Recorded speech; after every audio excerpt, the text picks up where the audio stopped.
तो चलिए, कल हमने लास्ट में ये टॉपिक छोड़ा था, व्हाट गवर्नमेंट कैन डू। इसको मैंने अभी इसको होल्ड पे रख रहा हूँ, क्योंकि नेक्स्ट जो टॉपिक है वो इम्पोर्टेंट और भी है, और ये आपके बुक में है। देख रहे हो, impact of globalisation on agriculture, है ना। यानी वैश्वीकरण का कृषि पर प्रभाव, ये आपका लास्ट टॉपिक है। वैश्वीकरण का कृषि के ऊपर प्रभाव, impact of globalisation on agriculture. अब ये लास्ट टॉपिक है आपका लेसन का। तो फर्स्ट पॉइंट है इसमें, देखिए, globalisation is not a new phenomena. ये कोई नई बात नहीं है वैश्वीकरण। हम प्राचीन समय से एक दूसरे से जुड़े हुए हैं।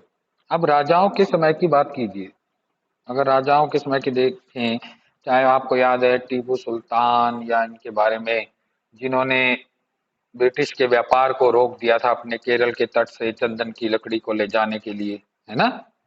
याद आ रहा है ना फ्लैशबैक में। यस।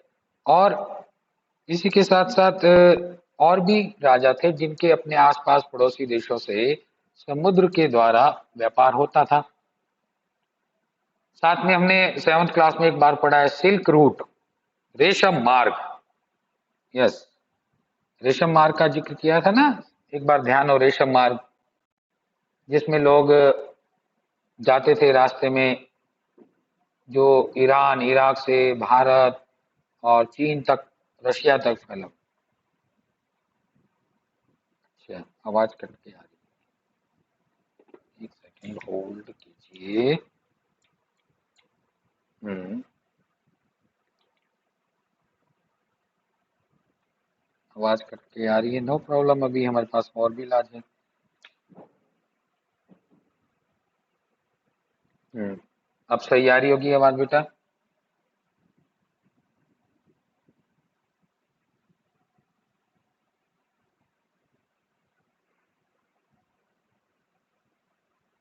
सॉरी सॉरी,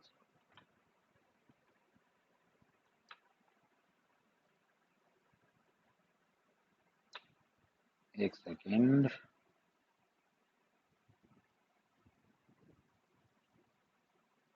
हाँ, अब आवाज आ रही होगी क्लियर।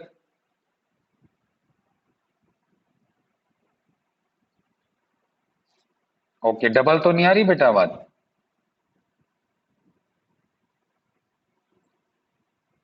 ओके ठीक है, चलो अच्छा है। डबल आ जाए ना एक बार बता देना सर, मुझे बीच में डबल आ गई सर आप। तो ये जो टॉपिक है, हाँ थैंक यू बेटा। तो ये कोई नया, ये वैश्वीकरण कोई नई बात नहीं है। हम प्राचीन समय से लगातार व्यापार करते आ रहे हैं अपने पड़ोसी देशों के साथ। तो और पड़ोसी देशों के साथ तो वैसे फॉर्मल रूप से करते ही आ रहे हैं, लेकिन कुछ ऐसा व्यापार भी हुआ ब्रिटिश काल में जो हमको जबरदस्ती करना पड़ा। ठीक है, सेकंड पॉइंट देखिए, in the 19th century when European trader came to India, उस समय हमारे देश के अंदर जो रॉ मटेरियल था, खासकर कच्चे मसाले, रॉ मटेरियल के रूप में जो मसाले यहाँ पर थे, जो क्रॉप्स यहाँ थी, वो अपने साथ कहाँ ले जाते थे, अपने ब्रिटेन में, क्योंकि वो वहाँ की इंडस्ट्री के लिए एक बहुत बड़ा रॉ मटेरियल था। विशेष रूप से कॉटन, सूती वस्त्र, सूती वस्त्र के बारे में जानते हैं आप, है ना। कॉटन इंडस्ट्री हमने पढ़ा है कि किस तरह से कॉटन जो था, वहाँ के सिटीज, मेन जो सिटीज है, देखिए पॉइंट नंबर 4, मैनचेस्टर और लिवरपूल, जिसका जिक्र हमने किया है कई बार 8th क्लास में भी, कि मैनचेस्टर जो था कॉटन इंडस्ट्री में अग्रणी रहा है अपने समय में, और लिवरपूल जो है वो भी ऊनी वस्त्र और कपास उत्पादन, कपास वस्त्र यानी सूती वस्त्र के लिए भी जाना गया है। तो उन इंडस्ट्री के लिए भारत का कॉटन, सबसे अच्छी क्वालिटी का कॉटन उन इंडस्ट्री को चाहिए था, ठीक है, उन इंडस्ट्री के लिए। सो ये बहुत इंपॉर्टेंट था कि यहाँ से रॉ मटेरियल दूसरे देशों में जा रहे हैं। तो शुरुआत में तो ये खरीद कर लेके जाते थे, है ना। बाद में हमने पढ़ा कि जब गुलाम बना लिया पूरी तरह से, तो बिना कुछ पैसे के यहाँ से लगान के रूप में इकट्ठा करके पैसा वहीं से सामान खरीद कर अपने देश में लेके जाने लगे। तो कॉटन जो टेक्सटाइल इंडस्ट्री थी मैनचेस्टर में, वो भारत के गुड क्वालिटी के कॉटन पर डिपेंड थी। यानी हम ग्लोबलाइजेशन से बहुत पास में रहा है हमारा एग्रीकल्चर। एक इसी फोर्सफुल तरीके से हम देखते हैं चंपारण मूवमेंट, आपको ध्यान हो, चंपारण आंदोलन 1917 बिहार में। ठीक है, हमने डिस्कस भी किया है इसको अपने चैप्टर्स के अंदर, नेशनलिज्म इन इंडिया में, जब महात्मा गांधी के द्वारा चलाए गए प्रथम आंदोलनों में ये चंपारण मूवमेंट रहा। इसमें किसको लेकर बात थी? इंडिगो, नील उत्पादन को लेकर जो प्रॉब्लम आ रही थी, उनको जो मेन क्या प्रॉब्लम थी कि इंडिगो यदि उगाया जाए तो क्या होगा?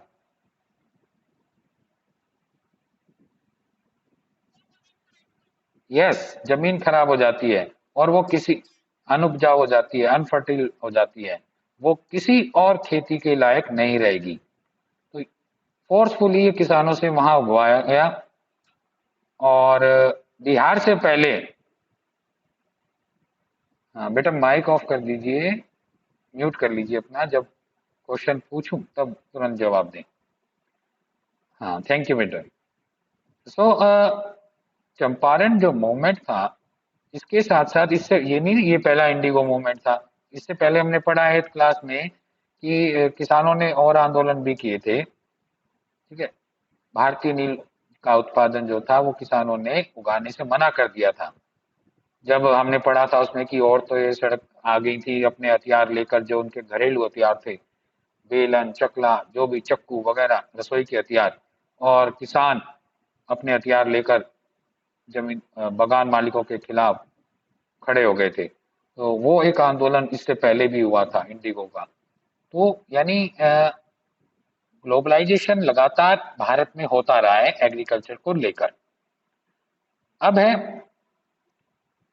नेक्स्ट स्लाइड में, यस अब आपके सामने आ गई होगी। आज जो ग्लोबलाइजेशन है, आज का जो ग्लोबलाइजेशन है, उसमें भारत के किसानों के सामने बहुत चैलेंजेस हैं, बहुत चैलेंज है। वो एक चैलेंज तो ये है कि जो दूसरे देशों में खेती होती है, एग्रीकल्चर, देखिए पॉइंट नंबर 7, जो दूसरे देशों में खेती होती है, वहां की कंट्रीज उनको बहुत ज्यादा सब्सिडी देते हैं, हाईली सब्सिडाइज एग्रीकल्चर, किसानों को बहुत ज्यादा सब्सिडाइज मिलती है, आर्थिक सहायता मिलती है खेती करने के लिए। तो वहां की जो कंट्रियों में किसानों की स्थिति बहुत बेटर है भारत की अपेक्षा। एक proper thrust should be given to the improvement of the condition of marginal and small farmers। ठीक है, जो बहुत कमजोर या मध्य वर्ग के जो किसान हैं, उनकी स्थिति को सुधारने के भी प्रयासरत गवर्नमेंट को होना चाहिए। वो स्थिति हमारे यहाँ मध्यम किसानों की बहुत खराब है। कई बार तो वो केवल अपने घर के लायक ही अनाज इकट्ठा कर पाते हैं, बेचने की तो दूर की बात है। ठीक है, और जो बड़े जमींदार हैं उनको ज्यादा प्रॉब्लम नहीं है, जिनके पास बहुत जमीन है उनकी ज्यादा मैटराइज नहीं करता है इस मामला। एक बात है ग्रीन रेवोल्यूशन की। हमारे भारत में ग्रीन रेवोल्यूशन तो आया, हरित क्रांति तो आई, लेकिन आज उसके इफेक्ट क्या है? देखिए, आज ग्रीन रेवोल्यूशन का जो इफेक्ट देखने को मिलता है, इम्पैक्ट जो हुआ हमारी एग्रीकल्चर के ऊपर, क्या हुआ? अत्यधिक दोहन हुआ। ग्लोबलाइजेशन का मतलब है बेटा हिंदी में वैश्वीकरण।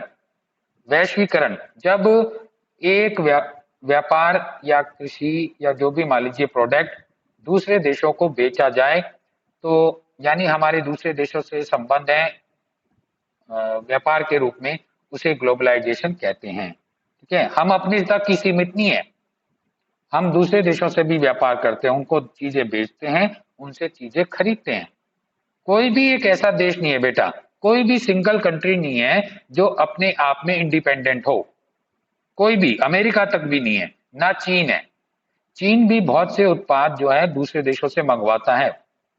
उसी प्रकार अमेरिका भी दूसरे देशों से मंगवाता है और दूसरे देशों को बेचता भी है। जो उसके देश में ज्यादा है प्रोडक्शन है, उनको वो दूसरे देशों को बेच देता है, जो कम है वो दूसरे देशों से मंगवा लेते हैं। अच्छा, वॉइस क्लियर नहीं आई, okay, just check.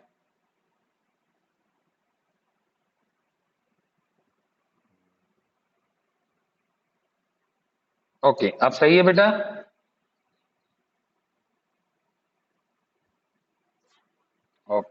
Okay, double तो नहीं आ रही आवाज?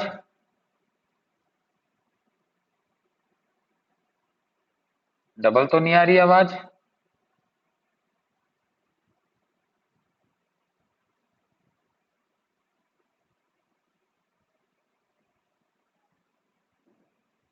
डबल तो नहीं आ रही बेटा आवाज मेरी? Okay, thank you. So green revolution की वजह से ये जो प्रॉब्लम आई, देखिए कि मेनली आज इतना ज्यादा खेती का जमीन का दोहन हुआ है, उसकी वजह से लैंड डिग्रेडेशन हुआ, भूमि का ह्रास हुआ। किस तरह से? कारण से ओवर यूज ऑफ केमिकल्स। हरित क्रांति आई, हमने बहुत सी मेन सीरियल्स जो थे व्हीट और राइस, इसमें हमने ज्यादा प्रोडक्शन किया, तो उसमें ओवर यूज ऑफ केमिकल्स जो हुआ उसकी वजह से जमीन खराब हुई।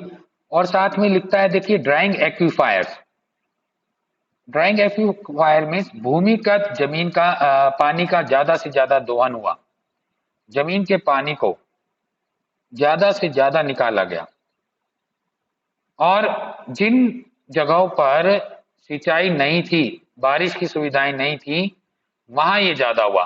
अब चावल जैसी खेती जिसमें पानी बहुत ज्यादा चाहिए, है ना, और यदि वो ऐसे इलाके में हो जहां बारिश नहीं होती, तो क्या होगा? तो वो जमीन के पानी को यूज किया उन्होंने, खासकर हमारे पंजाब हरियाणा में। हमारे पंजाब हरियाणा में इतनी बारिश नहीं होती है जितना चावल की खेती को चाहिए। हम तो क्या करते हैं, दूसरे जमीन से निकाले हुए पानी का यूज कर रहे हैं, तो उससे जमीन का पानी, अंडरग्राउंड जो वाटर का लेवल है, वो लगातार गिरता गया है, गिरता जा रहा है, गिरता जा रहा है, और बायोडायवर्सिटी को खत्म भी कर रहा है, वैनिशिंग बायोडायवर्सिटी। ये एक प्रॉब्लम भारत के सामने आ रही है किसानों में। अब क्या है कि in fact organic farming is much in vogue today because it is practised without factory made. इसकी जगह आज लगातार ध्यान लोगों का ऑर्गेनिक फार्मिंग की ओर जा रहा है, जिसमें कम केमिकल और फर्टिलाइजर्स यूज होते हैं, पेस्टिसाइड, इंसेक्टिसाइड्स को यूज किया जाता है। इसके द्वारा हम अपनी जमीन को बचा भी सकते हैं। ठीक है, अब देखिए नेक्स्ट स्लाइड है। कुछ इकोनॉमिक्स का मानना है, if you economics think that Indian farmer have a bleak future. हमारे किसानों का जो भविष्य है वो अंधकार में है, ये हमारे अर्थशास्त्री कहते हैं। क्यों? क्योंकि लगातार जो पॉपुलेशन बढ़ रही है ना, पॉपुलेशन राइज हो रही है, जो पॉपुलेशन राइज हो रही है उसकी वजह से खेतों का आकार छोटा होता जा रहा है। इसका हमने एक पॉइंट डिस्कस किया था, चकबंदी। चकबंदी की आवश्यकता है, हाँ, जिसमें किसानों का क्या प्रॉब्लम आती है बेटा, जैसे जैसे उत्तराधिकारी हमारे सिस्टम है भारत में, कि जमीन बच्चों में बढ़ जाती है, फिर उनके बच्चों में बढ़ जाती है, ऐसे करके यदि एक किसान के पास आज 5 एकड़ जमीन है, वो धीरे धीरे करके आगे 50 सालों में, 100 सालों में, वो जमीन एक व्यक्ति के पास आधा एकड़ से भी कम रह जाती है। तो ये प्रॉब्लम्स है जिसकी वजह से, और पॉपुलेशन बढ़ रही है तो केवल फूड ग्रेन्स ही उगा रहे हैं हम, केवल फूड ग्रेन्स, यानी अनाज उगा रहे हैं भोजन की प्राप्ति के लिए। हम कैश क्रॉप्स कम उगा रहे हैं जिनसे ज्यादा मुनाफा किसानों को मिले। तो ये प्रॉब्लम पॉपुलेशन राइजेस की वजह से आज हमारे किसानों के सामने खड़ी है। ये हमारे इकोनॉमिस्ट भी कहते हैं अर्थशास्त्री भी कहते हैं। नाउ नेक्स्ट स्लाइड है, and I think light slide होनी चाहिए। Yes, the Indian farmer should diversify their cropping pattern. हमें किसानों को क्या करना चाहिए? उनको अपना क्रॉपिंग पैटर्न डाइवर्सिफाई करना चाहिए। डाइवर्सिफाई यानी चेंज करते रहो। अभी अनाज उत्पादन किया है, उसकी बजाय हाई वैल्यू क्रॉप्स लगाइए जिससे ज्यादा उनको पैसा मिले। नकदी फसल उगाएं, कैश क्रॉप्स, जो इस लेसन में हमने डिस्कस किया अर्लियर कि कैश क्रॉप्स के बारे में, नकदी फसलें उगाई जाएं। इससे क्या होगा कि this will increase income and reduce environment degradation also. Farmer की इनकम भी इंक्रीज होगी, आय भी बढ़ेगी, और साथ साथ क्या होगा? रिड्यूस एनवायरमेंट डिग्रेडेशन, पर्यावरण का ह्रास कम होगा। क्योंकि fruits, medicinal herbs, flower, vegetable, biodiesel, इस तरह की क्रॉप्स लगाई जाएंगी। बायोडीजल क्रॉप्स बहुत इंपॉर्टेंट क्रॉप्स हैं जो जैव ईंधन प्रदान करें, लाइक जेटोरफा। बेटा ये क्रॉप्स हैं, यस, ये ऐसी क्रॉप्स है बेटा, ये आज आगे आने वाले समय में इनका उपयोग धीरे धीरे आपके गाड़ियों में, व्हीकल्स के अंदर भी एक पेट्रोलियम के रूप में किया जाएगा, ईंधन के रूप में, फ्यूल के रूप में किया जाने वाला है। और इसका एक स्टार्टिंग भी हुई है, लेकिन क्योंकि हमारे पास कम है अवेलेबल, ठीक है, लेकिन ये बहुत काम की चीजें हैं बायोडीजल क्रॉप्स। इसमें मेन पर्पस क्या है? इसको कम इरिगेशन चाहिए, कम पानी चाहिए। हाँ जी बेटा, बायोडीजल क्रॉप्स अभी, और अगर मैं देखता हूँ, शो कर पाता हूँ आपको, जस्ट सेकेंड, अभी चेक कर लेते हैं। बायोडीजल क्रॉप्स आपकी स्क्रीन पे आ जाएंगी, चेक कर लेते हैं और कौन कौन सी हैं हमारे पास सुविधाएं हैं, देख लेते हैं अभी। Yes, biodiesel crops showing results, you can see in your screen. अभी आ जाएगा बायोडीजल क्रॉप्स का। Very nice crops, you know very well. Soybeans, canolas, mustard, camelina, सरसों, सनफ्लावर, सूरजमुखी, ये सब बायोडीजल क्रॉप्स हैं। इनसे जो तेल निकल रहा है वो आपके काम भी आता है, किचन में भी काम आता है, सब्जियां वगैरह बनाने में भी काम आ रहा है, जैसा आप देख पा रहे हैं। जटोरफा, पोटेंशियल ऑयल सीड क्रॉप्स, ये आपके बायोडीजल क्रॉप्स हैं। ठीक है, क्लियर सभी को बेटा? इनमें कम एग्रीकल्चर चाहिए। यस, सनफ्लावर्स की बहुत बड़ी डिमांड है आजकल। देखिए सनफ्लावर, सूरजमुखी का पौधा, ठीक है, बायोडीजल प्रोडक्शन में काम आता है, बायोफ्यूल क्रॉप्स के अंदर आता है। Very nice. ये इमेज आपके सामने अभी में आने वाली है। आवाज कट रही है? सही है।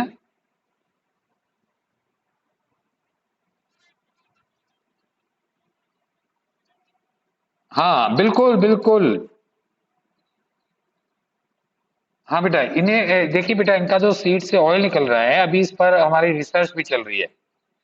इनको हम मोस्टली हम अपने किचन में तो यूज कर ही रहे हैं, लेकिन अभी एक ऐसे हमारे पास क्या है कि बेटा टेक्नोलॉजी नहीं है, जो हमारे पास ऐसे इंजन जो है, मशीनरी नहीं बनी है कार के अंदर कि हम इसको यूज एज ए पेट्रोल डालकर किसी तरह से हम इसका उपयोग कर पाए। ठीक है, लेकिन इस पर वर्क चल रहा है, इस पर लगातार काम चल रहा है। स्पेन के अंदर इस पर बहुत खर्चा किया जा रहा है। ठीक है, इसको बायोफ्यूल कहते हैं, बायोफ्यूल। मोस्टली ये फ्यूल हम किचन में यूज कर रहे हैं। अलग अलग बायोफ्यूल्स हैं, आपके स्क्रीन के ऊपर आ रहे हैं। अधिकतर इतनी बड़े बड़े फार्मों पे खेती होती है और लोग इसकी तरफ जा रहे हैं। इसमें किसानों को अच्छी इनकम भी है बेटा। तो ये बायोफ्यूल है। तो ये कहते हैं कि बायोफ्यूल को बढ़ावा दिया जाए, बायोडीजल्स को क्रॉप्स के रूप में, और क्योंकि ये राइस और शुगर केन की अपेक्षा कम पानी लगकर यूज हो जाती हैं। So this is our today topic and your last topic था आपके चैप्टर का। अक्षय बेटा बहुत जल्दी आ गया क्लास में, कल से थोड़ा और जल्दी आना है नेक्स्ट टाइम से। अच्छा बच्चा, इसकी मैं आपको आज की लेसन की, आपको पता है मैंने रिकॉर्ड कर लिया है, आपके पास अवेलेबल हो जाएगी आज का सेशन भी। और मेरे ख्याल से हमने एग्रीकल्चर का लगभग सारा सेशन रिकॉर्ड किया है ना, और एक एक करके मैंने आपको भेजा है। तो आपको जरूरी नहीं कि उसी में देखो, अपनी बुक में देखकर उसे सुन लो केवल, वो भी बहुत इंपॉर्टेंट है, जिससे आपकी आईज भी ज्यादा जो है प्रॉब्लम में ना आए। लगातार आप स्क्रीन पर रहें, मैं भी नहीं चाहता कि आपका स्क्रीनिंग टाइम ज्यादा बढ़े। आप उसको सुन भी लेना तो ज्यादा अच्छा है, और एक नोट्स के रूप में भी आपके पास हमारा लेसन पहुंच गया है ना।